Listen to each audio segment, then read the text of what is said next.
एक, because moving charge क्या create करता है, मूविंग चार्ज क्रिएट करता है मैग्नेटिक फील्ड, ठीक है। अगर एक्सेलरेटिंग चार्ज है तो उसकी वेलोसिटी चेंज हो रही है तो वो प्रोड्यूस करेगा वैरिंग मैग्नेटिक फील्ड। इस वैरिंग मैग्नेटिक फील्ड से क्या बनता है, वैरिंग इलेक्ट्रिक फील्ड, ठीक है। और इस तरह से क्या होता है कि एक के बाद इलेक्ट्रिक फील्ड और मैग्नेटिक फील्ड बनते चले जाते हैं, ठीक है।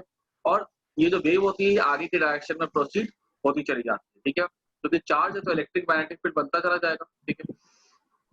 अब क्या होता है ये जो वेव होती है ना ये एक लोकेशन पे कन्फाइंड नहीं रहती है, ठीक है। ये आगे जाती चली जाती है, ठीक है। और इस वेव में क्या होती है, एनर्जी होती है, ठीक है।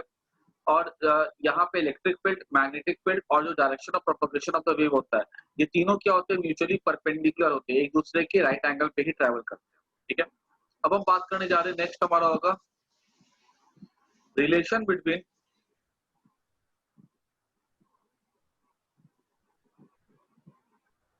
ई वेक्टर एंड बी वेक्टर, ठीक है। याद रखना ई बाय बी किसके इक्वल हो जाता है, सी के इक्वल हो जाता है, ठीक है। और अगर मैक्सिमम इलेक्ट्रिक फील्ड है तो E not by B naught equal हो जाएगा सी नॉट सी के, ठीक है। ये हमको दो एक्सप्रेशन पता होने चाहिए कि इलेक्ट्रिक फील्ड और मैग्नेटिक फील्ड का जो रेशियो होता है वो स्पीड ऑफ लाइट के इक्वल होता है। कभी-कभी ऐसा एक्सप्रेशन लिखा रहेगा E equals to E nought sin kx minus omega T. ये हमको एक्सप्रेशन दे दिया जाएगा इलेक्ट्रिक फील्ड का। और यहाँ पे ये इसका जनरल एक्सप्रेशन होता है। यहाँ पे हमें कोई नंबर दे देगा, यहाँ पे हमें कोई नंबर दे देगा, पूछेगा बताओ वेव नंबर क्या होगा। यहाँ से जो x के साथ आएगा वेव नंबर होगा, जो t के साथ आएगा वो एंगुलर फ्रीक्वेंसी हो जाएगा, ठीक है। और यहाँ पर ये हो जाएगा amplitude of the electric field. अगर हमको निकालने बोला जाएगा बी नॉट तो मैं बी नॉट निकाल सकता हूँ ई नॉट बाय सी करके, ठीक है। तो मुझे ई नॉट अगर पता है तो मैं उससे बी नॉट को आसानी से निकाल सकता हूँ बाय यूजिंग दिस एक्सप्रेशन, ठीक है। अच्छा, उसके बाद यहाँ पे देखिए के क्या था, ये जो है ना ये इक्वेशन पुराना साउंड वेव वाला इक्वेशन ही है। के होता है 2 पाई बाय लैम्डा, ओमेगा हो जाता है 2 पाई बाय कैपिटल टी। तो लैम्डा बाय टी अगर हम देखेंगे तो वो क्या होता है, स्पीड ऑफ लाइट के इक्वल हो जाता है। और लैम्डा बाय टी मतलब क्या हो गया, लैम्डा बाय टी मतलब हो जाएगा 2 पाई बाय के डिवाइडेड बाय टी, क्या हो जाएगा 2 पाई बाय ओमेगा। ये कितना हो जाएगा, ये ओमेगा बाय ये ऊपर चला जाएगा, ओमेगा बाय के हो जाएगा ना, तो सी, ठीक है। तो ये हमारा हो जाएगा ओमेगा बाय के क्या हो जाएगा, सी के इक्वल हो जाएगा। तो ये भी बोल सकते हैं कि स्पीड ऑफ लाइट क्या होगी यहाँ पे, या speed of the electromagnetic wave क्या होगी, ओमेगा बाय के, ठीक है। ये भी चीज को ध्यान में रखनी है। तो 2-3 फॉर्मूले से यहाँ पे उसको याद रखना है। हो सकता है तुमको ओमेगा दे रहे, के निकालने बोले तो भी इक्वल टू सी होगा। हो सकता है तुमको electric field at any moment बोले, डी निकालने बोले। हो सकता है तुमको मैक्सिमम इलेक्ट्रिक फील्ड दे दे, मैक्सिमम मैग्नेटिक फील्ड निकालने के लिए बोले। तो कुछ भी बोले ना, तुम इसको एक एक चीज याद रखना कि E by B equals to E not by B nought equals to omega by k k equals to C. The C the speed of light. ये तो कितना सा बॉक्स वाली चीज को याद कर जाना। हालांकि इसके डेरिवेशन हमारे लिए उतने इंपॉर्टेंट है भी नहीं, ठीक है। बुक में इसका डेरिवेशन दिया गया है लेकिन उसका कोई मतलब नहीं बनता है, बिकॉज उसपे उन लोगों ने जो पॉइंट यूज किया ना वो भी हमको, वो कहाँ से आया वो भी हमको सिलेबस में नहीं है, ठीक है। तो बस खाली इतना याद कर लो बहुत। नेक्स्ट,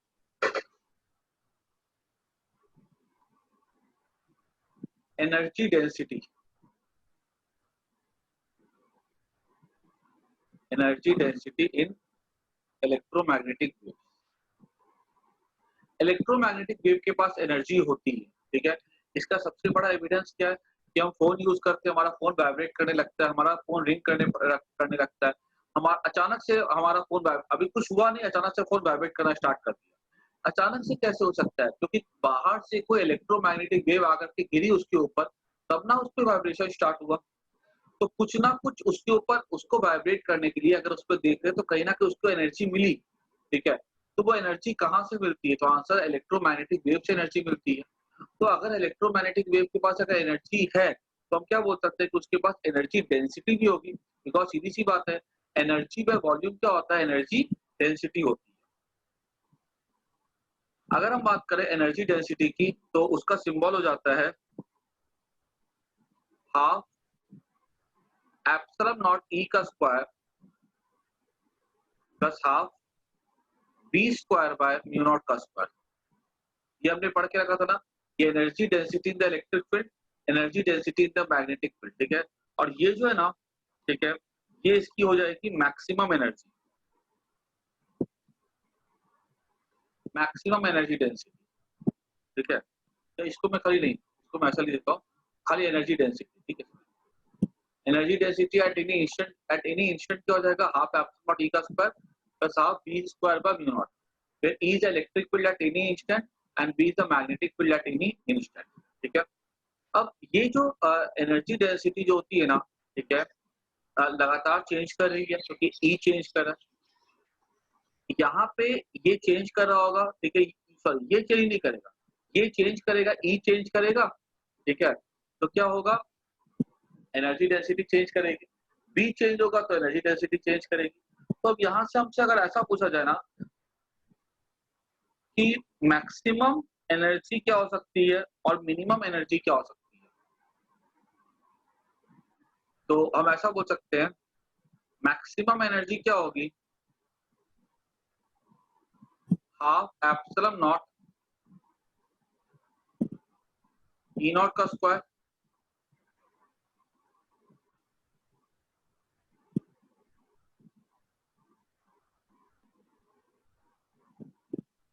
ठीक है, ये हमारी हो जाएगी मैक्सिमम एनर्जी।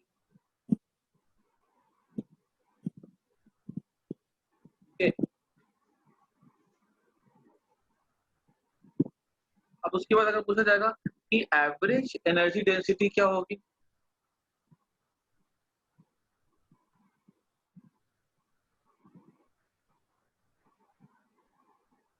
तो U को हम क्या ले सकते हैं, हाफ एप्सिलॉन नॉट ई का स्क्वायर, ई को भी ले सकता हूँ ई नॉट साइन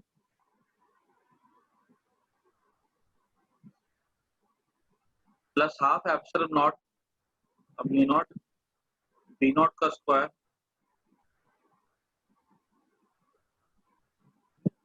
ठीक है। अब एवरेज निकालने के लिए for average sine square omega t minus k x का क्या था एवरेज वैल्यू 1/2 था। इसके एवरेज वैल्यू क्या थी, अगर हम देखें तो इसकी एवरेज वैल्यू आ जाती है साइन स्क्वायर एक्स बोलो या कॉस स्क्वायर एक्स बोलो, उसकी जो एवरेज वैल्यू होती है ना, ठीक है, वो क्या होती है 1/2 होती है।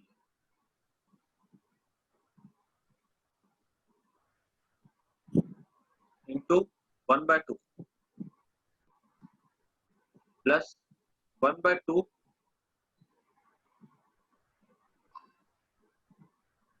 बी नॉट का स्क्वायर साइन स्क्वायर, ये हमारा हो जाएगा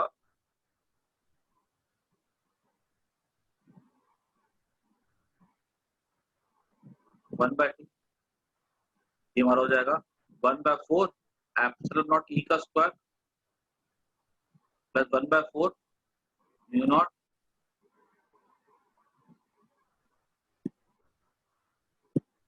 ठीक है। This is the average energy density. और याद रखना है कि जो एनर्जी डेंसिटी होती है ना, ठीक है, इलेक्ट्रिक फील्ड की वैल्यू मैग्नेटिक फील्ड के कंपैरिजन में बहुत ज्यादा स्ट्रांग होती है, लेकिन जो भी एनर्जी डेंसिटी इलेक्ट्रिक फील्ड में होती है और जो भी एनर्जी डेंसिटी मैग्नेटिक फील्ड में होती है ना, दोनों की वैल्यू कैसी होती है, सेम होती है, बिकॉज वहाँ पे कांस्टेंट का भी तो फर्क है ना। म्यू नॉट बहुत बड़ा होता है, एप्सिलॉन नॉट बहुत छोटा होता है, तो इसलिए म्यू नॉट की वजह से क्या होती है, वहाँ पे एनर्जी कम हो जाती है, भले इलेक्ट्रिक फील्ड ज्यादा हो, लेकिन म्यू नॉट की वजह से क्या होता है, मैग्नेटिक फील्ड बढ़ जाती है, भले भी बहुत छोटा हो। इन सच ए वे की जो एनर्जी डेंसिटी होती है इलेक्ट्रिक फील्ड में, मतलब ये वाली वैल्यू, ठीक है, और ये वाली वैल्यू कैसी होती है, वो सेम होती है। तो हम ऐसा बोल सकते हैं टोटल एनर्जी ये हो जाएगा, ये वैल्यू सेम होगी, तो यानी कि ये इसके इक्वल हो जाएगा, तो 2 इंटू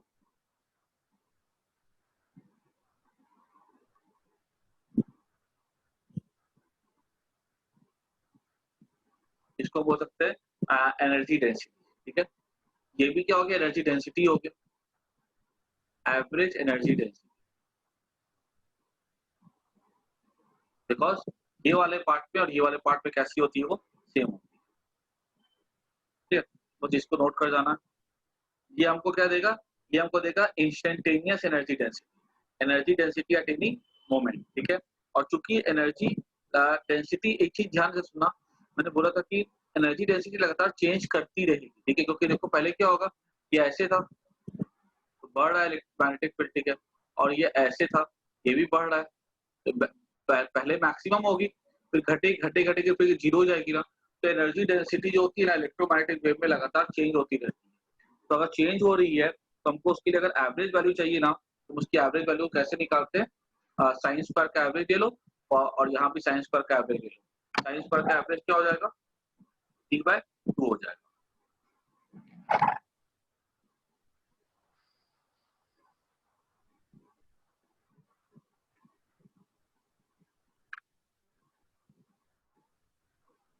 जीरो की बात।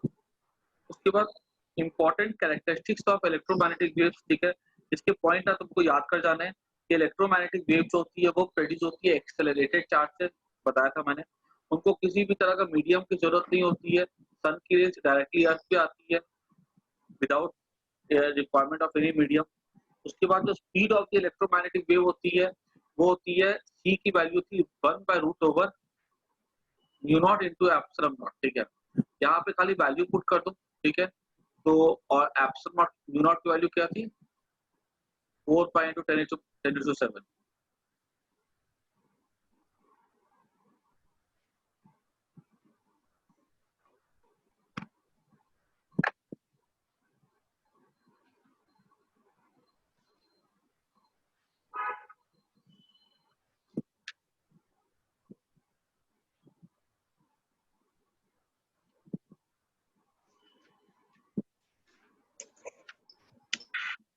4 पाई इंटू 10⁻⁷। ठीक है, और एप्सिलॉन नॉट क्या था, 8.85 इंटू 10⁻12।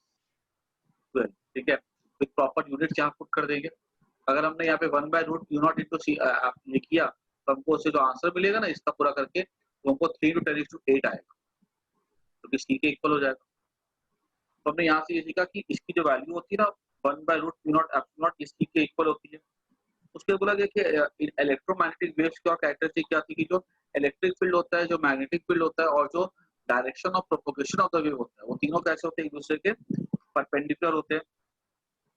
फ्री स्पेस में क्या ट्रेवल कर सकता है, ठीक है, इलेक्ट्रिक फील्ड और मैग्नेटिक फील्ड। और इलेक्ट्रिक फील्ड और मैग्नेटिक फील्ड का जो रेशियो होता है वो क्या होता है, स्पीड ऑफ लाइट के इक्वल होता है, ई बाय बी हमने देखा था अभी। उसके बाद एनर्जी डेंसिटी जो होती है वो दोनों इक्वली डिस्ट्रीब्यूटेड होती है इलेक्ट्रिक फील्ड और मैग्नेटिक फील्ड में। भले इलेक्ट्रिक फील्ड स्ट्रॉन्ग हो लेकिन और मैग्नेटिक फील्ड वीक हो, लेकिन इसका मतलब ये नहीं होता कि इलेक्ट्रिकल एनर्जी मैग्नेटिक एनर्जी से बड़ी होती है। ठीक है, क्योंकि कांस्टेंट जो आते हैं ना उसको वो ऐसे एडजस्ट कर देते हैं। उसके बाद एनर्जी डेंसिटी की हमने बात की थी, तो एनर्जी डेंसिटी क्या थी कि एट एनी इंस्टेंट अगर बोला जाए तो हाफ एप्सिलॉन नॉट ई का square plus half into 1/μ0 B का स्क्वायर। लेकिन अगर एवरेज की बात बोला जाएगा ना तो हम वहाँ पे ई के बदले लिख देंगे E naught sine square omega t. ठीक है, और उसकी साइन स्क्वायर की जो एवरेज वैल्यू होती है ना, ठीक है, फॉर ए लॉन्ग टाइम वो कितनी हो जाती है, हो जाती है 1/2 हो जाती है। क्योंकि देखो साइन की एवरेज वैल्यू 0 होगी, क्योंकि साइन ऊपर प्लस होता है नीचे माइनस होता है, लेकिन साइन स्क्वायर क्या होता है, वो साइन स्क्वायर तो हमेशा प्लस ही रहता है ना, इसलिए इसकी एवरेज वैल्यू क्या होती है लॉन्ग टाइम के लिए, वो हो जाती है T/2 होती है। उसके लिए हम लोग को अभी कुछ ज्यादा वरी नहीं करना है, ठीक है, खाली बस वैल्यू याद कर जानी है। उसके बाद जो इलेक्ट्रिक फील्ड और मैग्नेटिक फील्ड क्या मिलकर बनाते हैं, इलेक्ट्रोमैग्नेटिक वेव्स। लेकिन इलेक्ट्रोमैग्नेटिक वेव की एक प्रॉपर्टी होती है कि जैसे जो विजिबल लाइट होती है उसके प्रेजेंस में हम लोग बाकी चीजों को देख सकते हैं। तो वो जो देखने वाली जो टेंडेंसी है ना वो आती है because of magnetic field, sorry electric field. ठीक है, जो विजुअल इफेक्ट जो होता है, जो ऑप्टिकल इफेक्ट होता है ना, जो इलेक्ट्रोमैग्नेटिक वेव देता है, that is because of the electric field. उसके बाद बोला गया इलेक्ट्रिक फील्ड, अगर मान लो कहीं पर भी कोई मैग्नेट आ जाए, कोई आयरन, कोई भी इलेक्ट्रिक फील्ड आ जाए, तो उससे इलेक्ट्रोमैग्नेटिक वेव को कोई फर्क पड़ने वाला नहीं है, क्योंकि इलेक्ट्रोमैग्नेटिक वेव चार्ज से बनता है लेकिन उसमें कोई चार्ज नहीं होता है जो कि इलेक्ट्रिक या मैग्नेटिक फील्ड से डिफ्लेक्ट होता है। ठीक है, वो हमेशा फिक्स रहता है।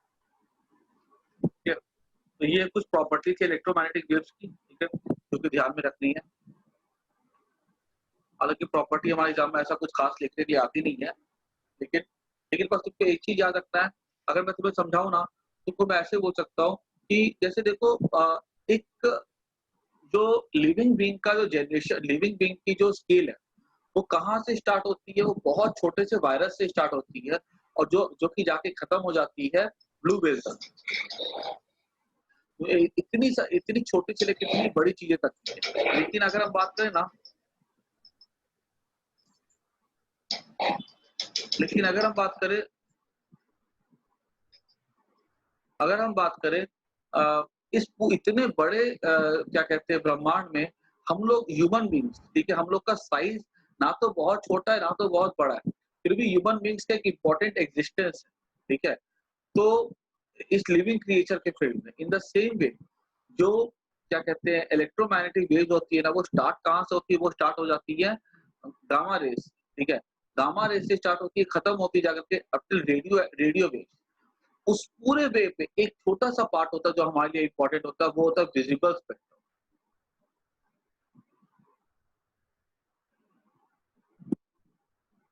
विजिबल स्पेक्ट्रम वो पार्ट हो गया जहाँ पर कि हमको हम चीज़ों को उस रीजन में हम लोग चीज़ों को देख सकते हैं। वो वाला जो पार्ट होता है ना, ठीक है, इलेक्ट्रोमैग्नेटिक का वो वाला हिस्सा, वो हमारे लिए बहुत मायने रखता है क्योंकि हम उसके प्रेजेंस में चीज़ों को देखते हैं। उसी को डिवाइड किया गया आगे और पार्ट्स में, ठीक है, विबग्योर के नाम से।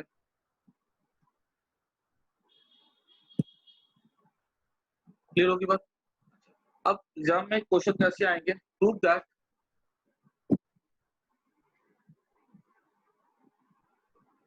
हालाँकि ये जो टॉपिक मैं करवा रहा हूँ ना, ये भी कोई इतना इम्पोर्टेंट नहीं है। Prove that EM waves are transverse.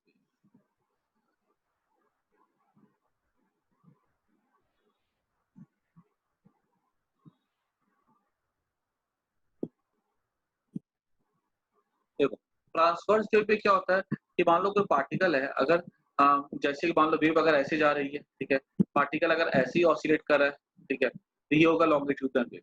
Wave ऐसे जा रही है, पार्टिकल अगर ऐसे जा रहा है, ठीक, ऊपर नीचे ऑसिलेट करता है, तो हम कहते हैं कि वो हो जाएगा हमारे लिए ट्रांसवर्स वेव, ठीक है। तो हमको क्या प्रूव करना है कि इलेक्ट्रोमैग्नेटिक वेव कैसा वेव होता है? ट्रांसवर्स वेव होता है। अब इसको प्रूव करने के लिए हम क्या करते हैं? सबसे पहले हमारे पास 3 एक्सिस है।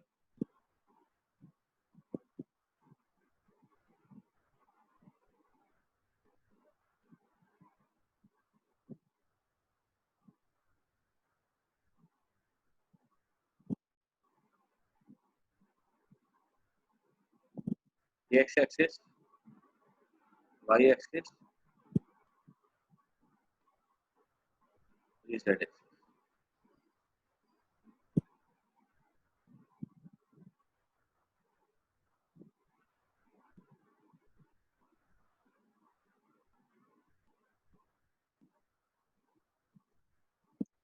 यहाँ पर नाम दे देता हूँ मैं एक्स वाई जेड।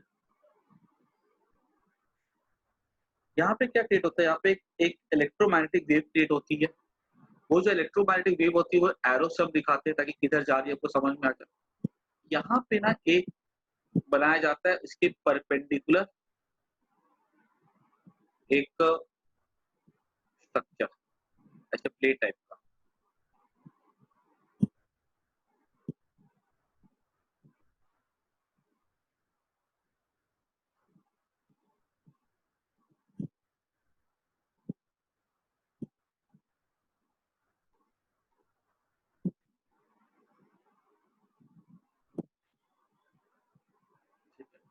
ए बी सी डी का नाम दे दिया जाएगा इसको, ठीक है। अब यहाँ पे क्या है, वेव इधर से आ रही है ऐसे, ठीक है। एट एनी मोमेंट हमने क्या देखा कि जो भी एनर्जी होगी वो एबीसीडी के लेफ्ट पे वेव ऐसे आ रही है। हमने एक मोमेंट पे किसी समय पे हमने टाइम क्लिक किया और हमने ऐसा वेव बना दिया। अब उस समय की बात अगर देखी जाए, उस पर्टिकुलर टाइम की बात, तो जो एनर्जी होगी वो लेफ्ट साइड में तो होगी लेकिन राइट साइड में एनर्जी नहीं होगी। जैसे वेव यहाँ तक पहुंचे, हमने क्या किया, वहां पे नॉर्मल ड्रॉ कर दिया, मतलब रे ऐसे आ रही है, रे के हमने नॉर्मल ड्रॉ कर दिया। ये जो रे के जो नॉर्मल सरफेस होता है ना, उसके लिए एक वर्ड यूज होता है वेव फ्रंट, ठीक है। वो हमको जाके पढ़ना है वेव ऑप्टिक चैप्टर में, ठीक है। अभी बस याद रखो कि हमने यहाँ पे जिधर वेव जा रही थी हमने उसके नॉर्मल में क्या ड्रॉ कर दिया, हमने एक सरफेस को ड्रॉ कर दिया। जो भी एनर्जी होगी वो लेफ्ट साइड में होगी, राइट साइड में कोई किसी भी तरह की एनर्जी नहीं, ठीक है। अब यहाँ पे हमने क्या लिखा, यहाँ पे हमने ड्रॉ किया एक पैरेलल पाइप।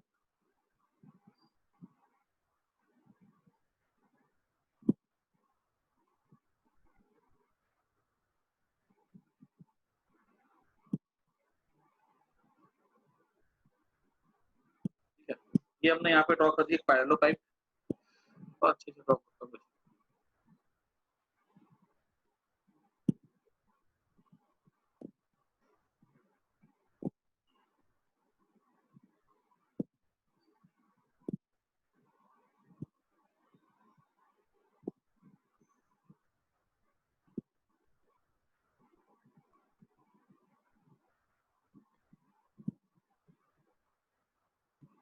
ये मैंने ड्रॉ कर दिया पैरेलल पाइप, ठीक है। अच्छा, अगर वेव किधर है, वेव हमेशा इस सरफेस के लेफ्ट में है, इस प्लेन सरफेस के। तो जब हमने टाइम काउंट किया तो हमने इसको ऐसा बनाया कि वेव यहीं तक अभी आई है, कहीं कोई बल्ब से या सन से इसको क्रॉस नहीं कर पाई। अब अगर हमसे पूछा जाएगा कि यहाँ पे इस पैरेलल पाइप में, इन पैरेलल पाइप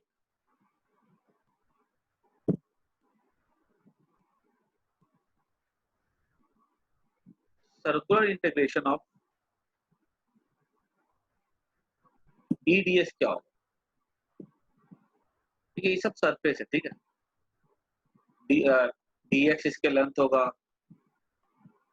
डीवाई इसका ब्रेथ होगा, डीजेड इसका हाइट हो जाएगा। तो in circular integration of EDS क्या होगा, इस पूरे के लिए जीरो हो जाएगा, क्योंकि यहाँ पे तो खाली इलेक्ट्रोमैग्नेटिक वेव है। इलेक्ट्रोमैग्नेटिक वेव के पास किसी भी तरह का चार्ज नहीं होता है, और ईडीएस किसके लिए होता है, Q internal by epsilon naught, ठीक है। क्यू इंटरनल तो यहाँ पे कुछ होगा ही नहीं, क्योंकि खाली इलेक्ट्रोमैग्नेटिक वेव है। अब इसको भी क्या लिख सकता हूँ, मुझे क्या प्रूव करना है कि इलेक्ट्रोमैग्नेटिक कैसी होती है, ट्रांसवर्स। ट्रांसवर्स होने का मतलब क्या हो गया, मैं प्रूव क्या करने जा रहा हूँ, मैं प्रूव ये करूंगा कि जब इलेक्ट्रोमैग्नेटिक वेव जाती है तो जिधर जा रही होती है वेव, अगर वो एक्स में जा रही है तो इलेक्ट्रिक फील्ड का कोई भी कंपोनेंट एक्स डायरेक्शन में नहीं होगा। अगर वो वेव वाई में जा रही है तो इलेक्ट्रिक फील्ड का कोई भी कंपोनेंट जो होगा वाई में नहीं होगा, ठीक है। तो इन पैरेलल पाइप ये वेव किधर जा रही है, टुवर्ड्स एक्स जा रही है, तो मैं ये दिखा दूंगा कि इलेक्ट्रिक फील्ड का कोई भी कंपोनेंट एक्स में नहीं होगा। तो ये इसको हमने किया, इसको हमने ब्रेक कर दिया 6 पार्ट में,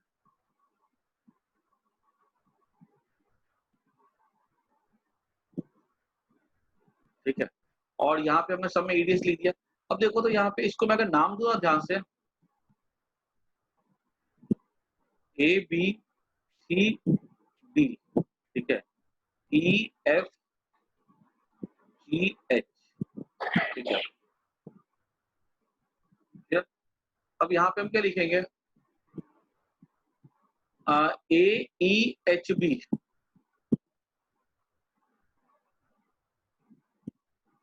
और नीचे का क्या नाम हो जाएगा, डी एफ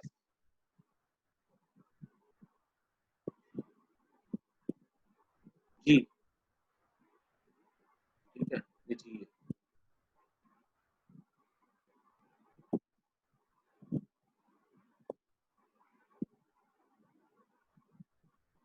एक मिनट।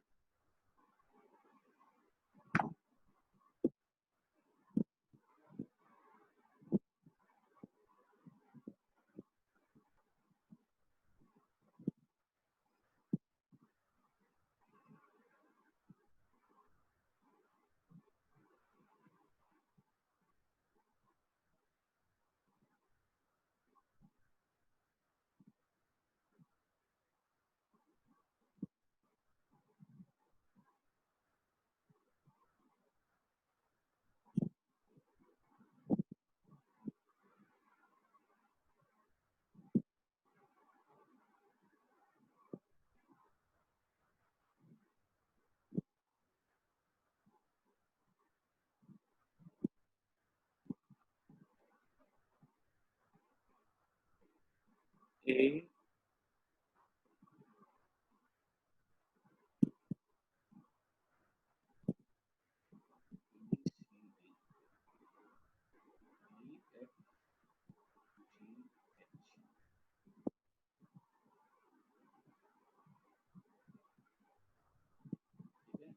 ये इसका बन जाएगा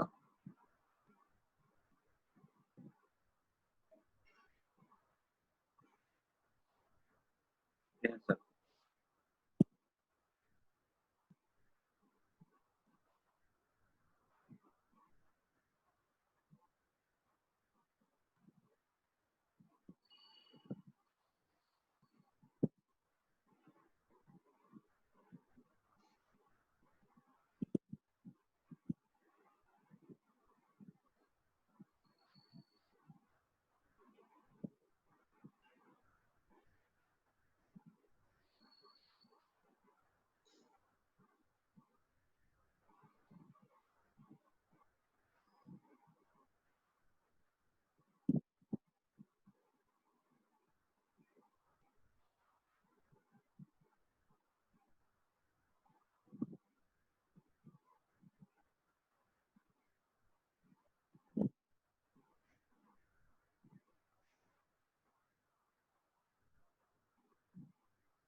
कौन सा करना है?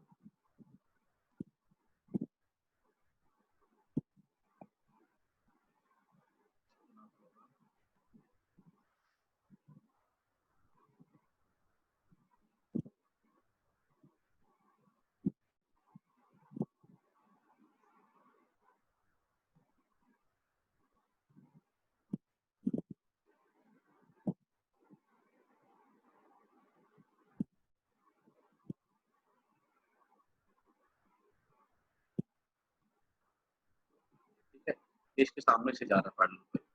अब यहाँ पे अगर हम यहाँ पे बना दिया, अगर हम इसके सामने में ऐसा बना दे सरफेस, तो एक बात तो पक्की है कि यहाँ पे से 6 सरफेस पे से जो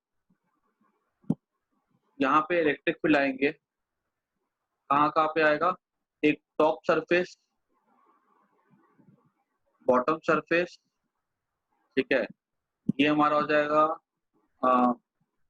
टॉप बॉटम, इसको नाम ही दे देते हैं तो अच्छे से।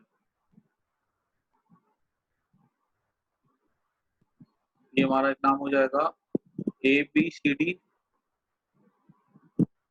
EFGH BFGC AEHD, उसके बाद ABCD, उसके बाद EFGH। ये सबका क्या हो जाएगा? 0 हो जाएगा सबका, क्योंकि यहाँ पे चार्ज एंक्लोज तो 0 होगा। ऑल्सो E वेक्टर अभी does not depend on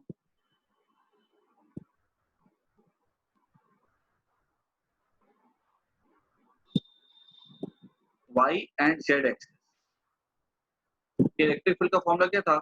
equal to E nought sine omega t minus k X. जिधर हम वेव जाती है ना, वेव जा रही है एक्स पे, खाली एक्स पर ही डिपेंड करेगा ये तो वाई और जेड पे डिपेंड करता ही नहीं है। मतलब वाई और जेड पे डिपेंड नहीं कर रहा है, मतलब जितना इलेक्ट्रिक फील्ड यहाँ पे होगा उतना इलेक्ट्रिक फील्ड यहाँ पर भी होगा, बिकॉज ठीक सामने में जितना यहाँ पे होगा उतना यहाँ पे होगा, क्योंकि वाई और जेड पे तो डिपेंड ही नहीं कर रहा। खाली अगर एक्स बढ़ा, एक्स यहाँ पे 50 हो गया, यहाँ भी 50 होगा, बढ़ा एक्स यहाँ पे 100 हो गया, यहाँ भी 100 होगा। तो इलेक्ट्रिक फील्ड जो है ना ऊपर और यहाँ पे कैसा रहता है? सेम रहता है। इन द सेम वे अगर हम जेड की बात करें, मतलब देखो BFGC और AEHD के दोनों सरफेस पे इलेक्ट्रिक फील्ड की वैल्यू कैसी होगी? तो आंसर है सेम होगी, क्योंकि इलेक्ट्रिक फील्ड तो जेड पे डिपेंड करता ही नहीं है। So as electric field does not depend on y and z axis, therefore flux with ABCD और EFGH, ठीक है, ये दोनों को छोड़ दो, बाकी ये जो है ना पार्ट BHFC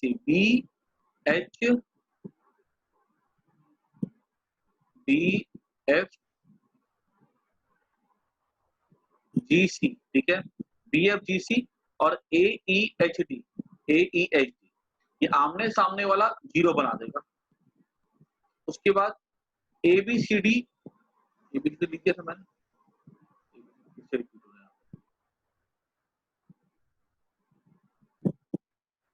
हाँ, अब यहाँ पे मैं क्या ले सकता हूँ, ए बी एच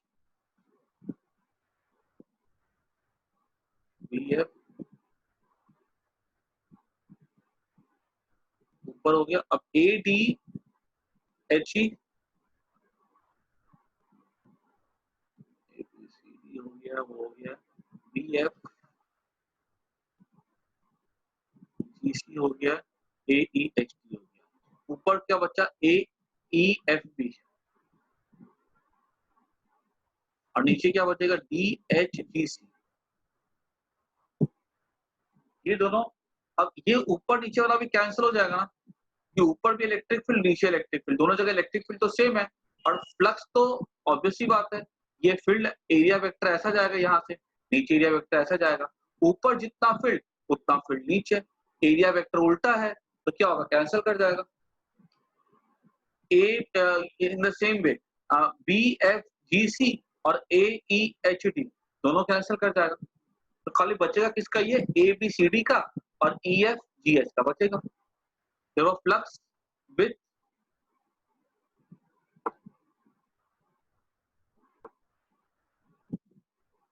विथ ये second, flux with third and fourth and fifth and sixth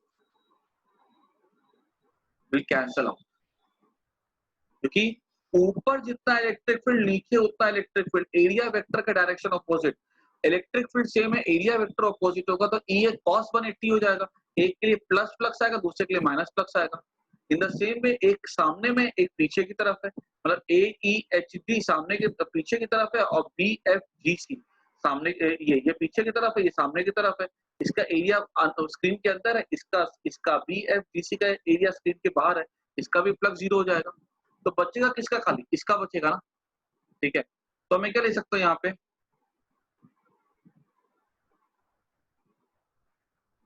तो मैं यहाँ पे थोड़ा इरेज कर देता हूँ,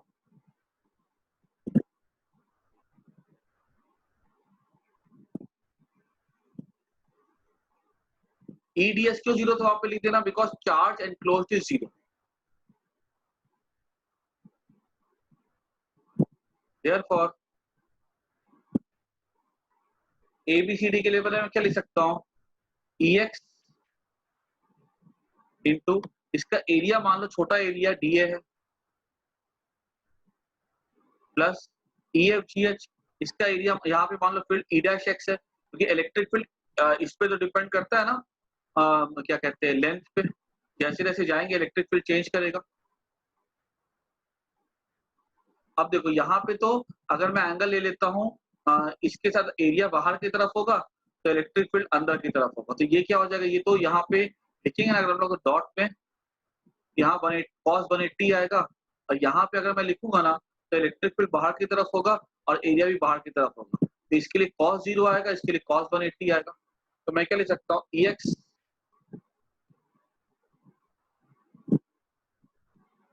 D A plus E dash x d A equal to 0, तो ये कैंसिल, और यहाँ माइनस साइन भी आएगा क्योंकि cos 180 मैंने बोला ना, this implies that E dash x equals to E x.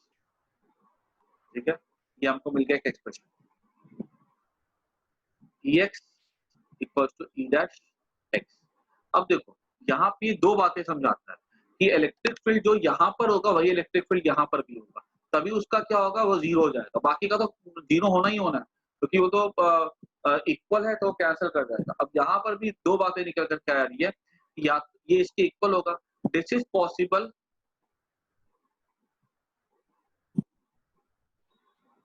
If E dash X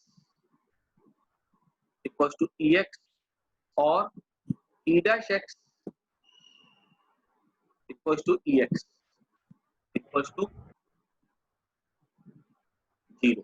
अब ये वाला जो पार्ट है ना, ये वाला दिस इज नॉट पॉसिबल, क्यों, क्योंकि हमको पता है कि अगर इलेक्ट्रिक फील्ड की जो वैल्यू होती है ना तो कभी भी along the propagation of the wave same नहीं रहती।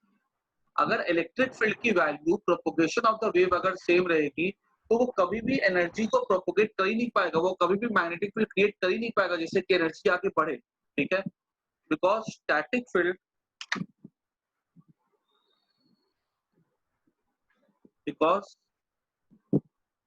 इसका मतलब क्या हुआ, फील्ड स्टैटिक है, स्टेशनरी है, मतलब फील्ड की वैल्यू चेंज नहीं हो रही। बिकॉज स्टैटिक मतलब जो कांस्टेंट है समय के साथ, can not propagate wave.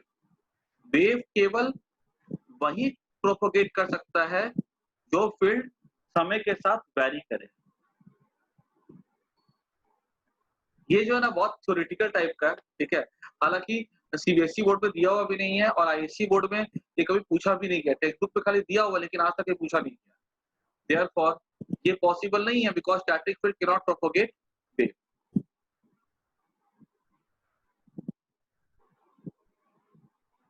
Class खत्म हो गई तो फिर से ज्वाइन कर लेना। ठीक है, therefore E dash x equals to E x। ठीक है, दिस इज वैलिड। एक काम करो ना, इतना फटाफट स्क्रीनशॉट ले लो इसका और मैं क्लास एंड कर रहा हूँ, फिर से ज्वाइन कर लो।